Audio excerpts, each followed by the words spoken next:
Hey there! Today, I want to show you how to use the grid view within Teta.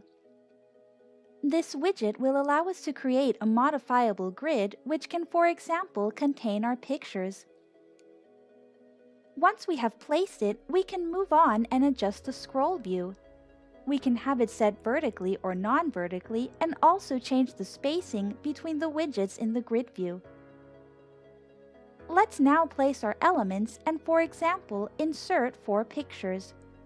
Next, let's adjust the parameters in order to separate the pictures to our liking.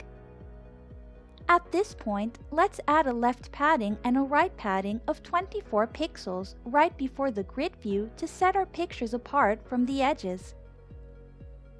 Perfect! We're all done. On a side note, we can change everything as we please by acting on the spacing between pictures or on the number of pictures. If you want to see other Teta tutorials, don't hesitate to visit our YouTube channel. See you next time!